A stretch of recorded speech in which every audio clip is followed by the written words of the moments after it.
बता दें, एयरपोर्ट के गेट नंबर 4 में पुलिस प्रशासन मुस्तैद। थोड़ी देर में बाहर आएंगे केंद्रीय गृह मंत्री अमित शाह। सुरक्षा के कड़े इंतजाम। जी हां, आपको बता दें आज केंद्रीय गृह मंत्री अमित शाह रायपुर आ रहे हैं। आपको बता दें जहां पर वह सीधे बीजेपी कार्यालय कुशाभाऊ ठाकरे पहुंचेंगे, जहां पर बीजेपी के बड़े नेताओं के साथ बंद कमरे में बैठक होगी, चुनाव की मंत्रणा होगी।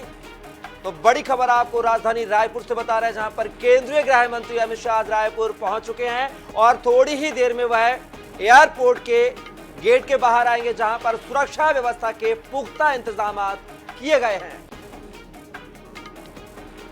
थोड़ी देर में बीजेपी कार्यालय के लिए रवाना होंगे गृह मंत्री अमित शाह। एयरपोर्ट के गेट नंबर 4 पर भारी पुलिस बल तैनात है। तो आपको बता दें आज केंद्रीय गृह मंत्री अमित शाह रायपुर आ गए हैं और कुशाभाऊ ठाकरे भवन में यानी कि बीजेपी कार्यालय में बड़े नेताओं के साथ बैठक करेंगे, चुनावी मंत्रणा करेंगे, चुनाव को लेकर रणनीतियां तैयार करेंगे। तो कुछ ही देर बाद जो है एयरपोर्ट के गेट नंबर 4 से गृह मंत्री अमित शाह निकलेंगे और बीजेपी कार्यालय के लिए रवाना होंगे। इस खबर पर हमारे साथ रायपुर से संवाददाता मोनिका दुबे हमारे साथ लाइव जुड़ गई हैं। मोनिका, अगर बात की जाए तो केंद्रीय गृह मंत्री अमित शाह कुछ ही देर में एयरपोर्ट के गेट नंबर 4 से निकलेंगे और बीजेपी कार्यालय के लिए रवाना होंगे। क्या कुछ अपडेट मोनिका अब तक? अजय, बिल्कुल जो केंद्रीय गृह मंत्री अमित शाह है वह कुछ ही देर में यहाँ से जो है वह कुशाभाऊ ठाकरे रवाना होंगे जो प्रदेश कार्यालय है, और प्रदेश कार्यालय पहुंचकर जो चुनावी मुद्दों पर जो चुनावी रणनीति है आगामी 2023 की, उसे लेकर वहां पर चर्चा की जाएगी। और इसमें जो चुनाव प्रभारी और जो प्रदेश प्रभारी जो ओम माथुर हैं और जो चुनावी सह प्रभारी मनसुख मंडाविया के साथ साथ जो सह प्रभारी नितिन नवीन और तमाम जो दिग्गज हैं भारतीय जनता पार्टी के, वह पहुंचेंगे। और थोड़ी ही देर में यहां से अमित शाह निकलने वाले हैं। वहां पर बैठक होगी, 90 विधानसभा का रिपोर्ट जो आया था उस पर समीक्षा किया जाएगा। उसी के साथ ही पीएम मोदी के अगले माह होने वाले 2 प्रस्तावित कार्यक्रम को लेकर भी चर्चा की जाएगी। पिछले बैठक में जो टास्क दिए गए थे उस पर रिपोर्ट लिए जाएंगे और चुनावी रणनीतियों को लेकर यह जो बैठक है यह चुनावी दृष्टिकोण से बहुत ही महत्वपूर्ण देखी जा रही है,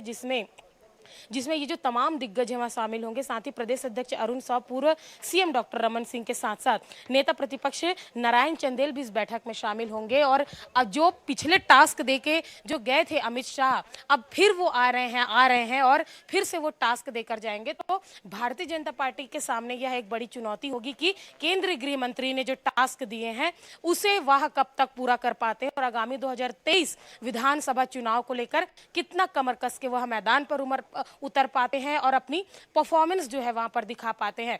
बस्तर से इसकी शुरुआत हो चुकी है, क्योंकि सत्ता की जो चाबी है वह बस्तर से होकर गुजरती है। इस लिहाजे से बस्तर पर भारतीय जनता पार्टी का विशेष फोकस होगा और थोड़ी देर में केंद्रीय गृह मंत्री अमित शाह बाहर आएंगे और सीधे यहां से प्रदेश कार्यालय कुशाभाऊ ठाकरे के लिए निकलेंगे। जी मोनिका, बात की जाए लगातार जो केंद्रीय गृह मंत्री हैं अमित शाह लगातार छत्तीसगढ़ में अपनी निगाहें बनाए हुए हैं। हर महीने उनके दौरे होते हैं, हर हफ्ते में भी दौरे होते हैं। तो क्या माना जाए अमित शाह के छत्तीसगढ़ दौरे से लेकर, क्या छत्तीसगढ़ की जो बीजेपी है क्या उसमें धार मिलेगी, क्या उसको धार मिलेगी ताकि वह 2023 के विधानसभा चुनाव में फाइट कर पाए कांग्रेस से? मोनिका जी, निश्चित रूप से जो अमित शाह का दौरा है, इससे पहले भी अमित शाह आए थे, वो टास्क देकर गए थे और 90 विधानसभा की रिपोर्ट के ऊपर बात की गई थी। भारतीय जनता पार्टी को निश्चित रूप से इसमें एक मंत्र मिल सकता है 2023 के विधानसभा चुनाव। इस तरीके से केंद्रीय गृह मंत्री अमित शाह का दौरा है, इससे साफ तौर पर देखा जा सकता है कि जो केंद्रीय कमान है उनका जो विशेष फोकस है वह से पहले आकर आम सभा को संबोधित करके छत्तीसगढ़ की जनता को बहुत सारी बातें वहां कह कर गए हैं। अमित शाह लगातार आ रहे हैं। चलिए मोनिका, पूरे अमित शाह के दौरे को लेकर नजर बना रखेगा। गृह मंत्री अमित शाह पहुंचे रायपुर, एयरपोर्ट से प्रदेश कार्यालय के लिए हुए रवाना। भाजपा मुख्यालय कुशाभाऊ ठाकरे परिसर में बैठक, चुनावी रणनीतियों को लेकर रखी गई है महत्वपूर्ण बैठक। 90 विधानसभा का रिपोर्ट के आधार पर करेंगे समीक्षा। पीएम मोदी के अगले माह होने वाले 2 प्रस्तावित कार्यक्रमों को लेकर चर्चा। सांसदों को विधानसभा चुनाव लड़ाने को लेकर भी करेंगे चर्चा। पिछली बैठक में दिए गए टास्क पर भी होगी यहां पर बातचीत कि कितना बीजेपी के नेता उस टास्क पर खरा उतरे हैं। तो ये तस्वीरें आप देख सकते हैं केंद्रीय गृह मंत्री अमित शाह रायपुर पहुंच चुके हैं और एयरपोर्ट से सीधे बीजेपी कार्यालय यानी कुशाभाऊ ठाकरे के लिए रवाना हो चुके हैं। कड़ी सुरक्षा व्यवस्था के बीच गृह मंत्री अमित शाह रायपुर पहुंचे हैं और अब वह बीजेपी कार्यालय यानी कि कुशाभाऊ ठाकरे परिसर में बैठक करेंगे।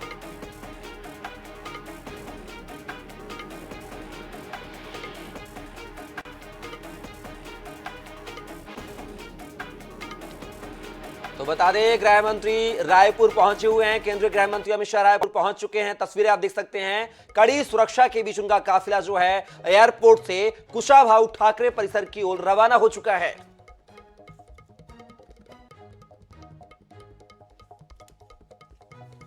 और इस खबर पर हमारे साथ राजधानी रायपुर से हमारी सहयोगी मोनिका दुबे हमारे साथ लाइव जुड़ चुकी हैं। मोनिका, अगर बात की जाए तो केंद्रीय गृह मंत्री जो है रायपुर पहुंच चुके हैं और अब वह एयरपोर्ट से सीधे कुशाभाऊ ठाकरे परिसर की ओर रवाना हुए हैं। क्या कुछ जानकारी, कौन कौन से बीजेपी के दिग्गज नेता उन्हें रिसीव करने एयरपोर्ट पहुंचे थे मोनिका? अजय बिल्कुल बता दें कि केंद्रीय गृह मंत्री अमित शाह रायपुर पहुंच चुके हैं और प्रदेश कार्यालय कुशाभाऊ ठाकरे जो परिसर है वहां जा चुके हैं और थोड़ी देर में बीजेपी की जो बैठक है वहां शुरू हो जाएगी। चुनावी लिहाजे से चूंकि 2023 में विधानसभा का चुनाव यहां पर होना है, इस माध्यम से अगर देखा जाए तो यह बैठक जो है बहुत ही महत्वपूर्ण बैठक मानी जा रही है, जिसमें प्रभारी जो है ओम माथुर, चुनावी सह प्रभारी जो है मनसुख मंडाविया के साथ साथ सह प्रभारी नितिन नवीन, पूर्व सीएम डॉक्टर रमन सिंह, प्रदेश अध्यक्ष अरुण साव, नेता प्रतिपक्ष नारायण चंदेल समेत जो महत्वपूर्ण और ये जो बैठक रखी गई है और जी तमाम जो दिग्गज हैं वह इस बैठक में शामिल होंगे। 90 विधानसभा सीटों के सर्वे का जो रिपोर्ट है उस पर मंथन होगा। पिछले समय में भी अमित शाह ने टास्क दिए थे भारतीय जनता पार्टी के दिग्गजों को कि उस टास्क को जल्द से जल्द पूरा किया जाए और इस टास्क के साथ साथ आगामी जो 2023 के जो चुनाव है उसको लेकर यहाँ पर रणनीति बनाई जाएगी। लगातार जिस तरीके से हम देख पा रहे हैं कि बस्तर पर भारतीय जनता पार्टी की बात करें चाहे कांग्रेस की बात करें, बस्तर जो संभाग है इस पर दोनों ही राजनीतिक पार्टियों का जो फोकस है वह सबसे ज्यादा रहता है और इसकी शुरुआत भी कहीं ना कहीं वहां से हो चुकी है और सत्ता की जो चाबी है जिस तरीके से बस्तर से होकर गुजरती है और मैं आपको दिखा दूं कि प्रदेश कार्यालय के बाहर हम इस वक्त पूरे खबर पर मौजूद नजर बनाए रखिएगा और आगे भी आपसे अपडेट लेते रहेंगे। तो आप देख सकते हैं केंद्रीय गृह मंत्री अमित शाह जो है कुशाभाऊ ठाकरे परिसर में पहुंच चुके हैं और कुछ ही देर में जो है बीजेपी नेताओं के साथ उनकी एक बड़ी बैठक होगी।